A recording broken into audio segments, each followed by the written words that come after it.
আবাসে পার্টনারশিপে দুর্নীতি, হাড়োয়ায় আবাসে দুর্নীতির ভুরি ভুরি অভিযোগ।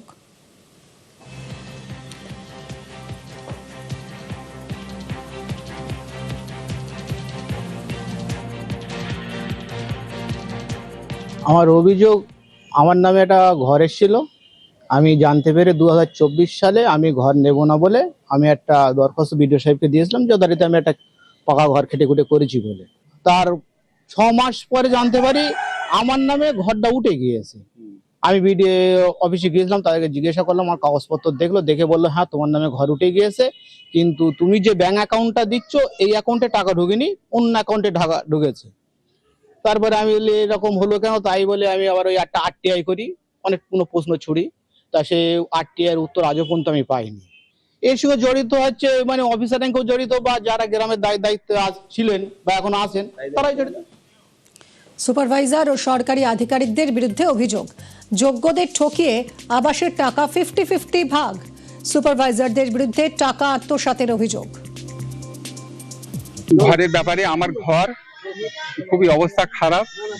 আমি ঘরের জন্য আমি সরকারের কাছে আবেদন করেছিলাম, পরে আমার মায়ের নামে ঘর এসেছিল, এবার আমার নামও ঘর এসেছিল। আমাদের সুপারভাইজার গ্রামের সুপারভাইজার আসের আলী, উনি দায়িত্বে থাকে, উনি সবকিছু যা কিছু করার উনি করে।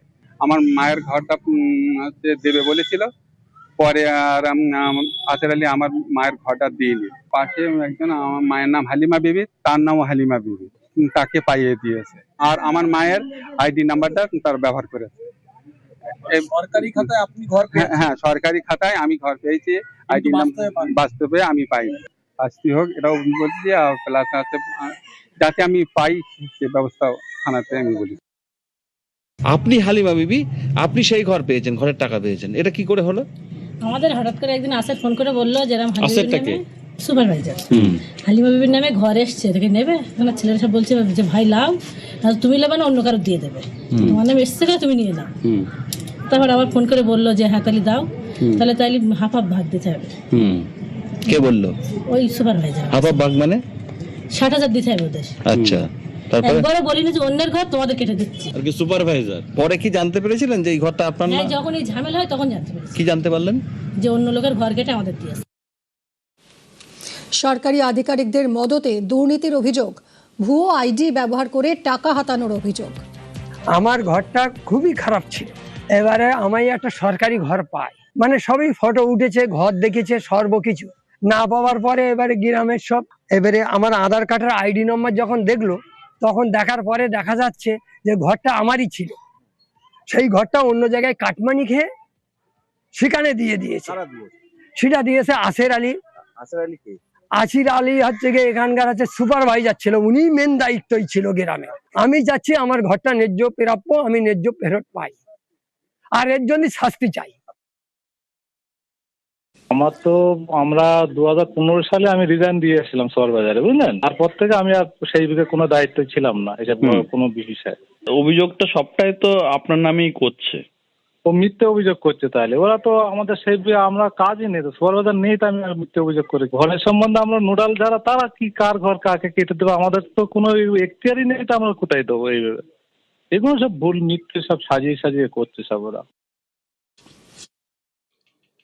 আবাস নিয়ে ভুরি ভুরি দুর্নীতি হয়েছে, সেটা কিন্তু একেবারে স্পষ্ট। তার কারণ হাড়োয়ার আটঘরা গ্রাম পঞ্চায়েত, এখানে দেখা যাচ্ছে যে কারোর আইডি, অর্থাৎ সরকারিভাবে যে কোনো ঘর বা সরকারি প্রকল্প পেতে গেলে তার একটি আইডি হয়, সেই আইডি রয়েছে, সেই বাড়ির ছবি রয়েছে, এবং সেই বাড়িতে এসে পঞ্চায়েতের আধিকারিকরা তারা কিন্তু এসে সেখান থেকে ছবি তুলেছেন, সেই আইডির সঙ্গে মিল রয়েছে, কিন্তু বাস্তবে দেখা যাচ্ছে সেই ব্যক্তি কোনো রকম ভাবে ঘর পাননি। অর্থাৎ সরকারি খাতায় কলমে তিনি কিন্তু ঘর পেয়েছেন, কিন্তু বাস্তবে তিনি ঘর পাননি। এই ধরনের একেবারে পলিথিনের তিরপল দিয়ে সেখানে বসবাস করছে, বর্ষা এলেই সমস্যা, ফলে আবেদন করেছিলেন। আবেদন করার পরেই সরকারিভাবে যে সমীক্ষা হয়, সেখানে কিন্তু দেখা গেছে যে এই ব্যক্তির ঘর দেওয়ার কথা, কিন্তু ঘরের জন্য সার্ভে হয়েছে, ঘর এসছে, কিন্তু বাস্তবে তারা কেউ ঘর পায়নি। অর্থাৎ এই ব্যক্তির নামে যে আইডি, সরকারি আইডি, প্রকল্পের আইডি, সেই আইডি ব্যবহার করা হয়েছে, আর সেই আইডি ব্যবহার করে অন্য কোনো ব্যক্তি, অর্থাৎ যার দুতলা বাড়ি, একতলা বাড়ি, পাকা বাড়ি, তারা পেয়েছে বাংলার বাড়ি। ফলে এখানেই প্রশ্ন, ফলে সবটাই দুর্নীতি হয়েছে শুধুমাত্র আবাস যোজনার বাড়ি নিয়ে। হাড়োয়া থেকে জিয়াউল আলম, নিউজ 18 বাংলা।